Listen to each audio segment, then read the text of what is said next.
Welcome everyone to Forza Motorsport 6, and today we're taking a look at the 1988 Holden VL Commodore Group A SV. Bit of a mouthful there, so a big name, just like this car's as big as it is. So yeah, this is a giant of a car, 4 doors, carry 5 people in comfort, quite frankly. And yeah, it's crazy to look at. Everything about it is bulging, quite frankly. It's got splitters, it's got spoilers, it's got hood vents, even the doors are bulging out. It's got side skirts, it's got a huge spoiler planted on top of the boot. Look at the thickness of that. And yeah, it's got a brilliant engine as well, which we shall now have a look at. So yeah, it's a 5 litre V8, and it's got 241 horsepower, 280 foot-pounds of torque, which is pretty decent for the late 80s. This was actually an engine that was actually going to be discontinued in the early 80s, but protests from people made it continue on until 1999. So yeah, and it was fuel injected as well, which I think was the first time the engine had been fuel injected. It was carburetors up to that point. And yeah, I really like it. It was actually a homologation special of a Group A touring car. So yeah, that's probably why it looks as insane as it does with all the bodywork. But yeah, it's still a car that you could use every day if you so wish. And yeah, it does 0 to 60 in 6.5 seconds, which is pretty decent even today's standards, and will do 158 mile an hour, which again is even pretty decent by today's standards. So yeah, this is the second new Holden to the series, after the Holden A9X, and yeah, I'm glad they've put this car in the game because I bloody well love it. So yeah, let's see how well this does on the track. Right, we're at Watkins Glen full circuit. We'll take it for a drive on the first lap, and I'll talk you through it on the second lap.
So yeah, as you can see, it's not super car quick, but it's fairly decent for what it is.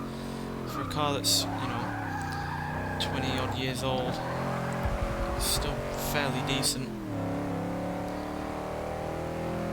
And despite having only 241 horsepower, which isn't a lot granted from a 5 litre V8, it still only weighs 3,120 pounds, which isn't a lot, and is actually less than its only real rival on this game from the same year, which is a BMW M5, which weighs more than 3,200 pounds.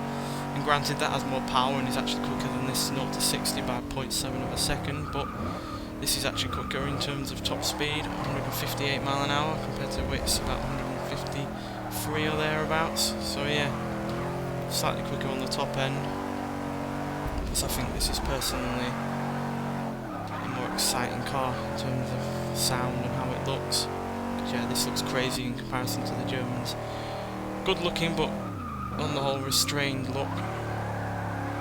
Plus with this being a touring car from the start, it's merely been turned into a road car, it handles really well as well. Not that I'm hating on the M5's handling, but you can see that this is made from racing. Even in my piss poor handling hands.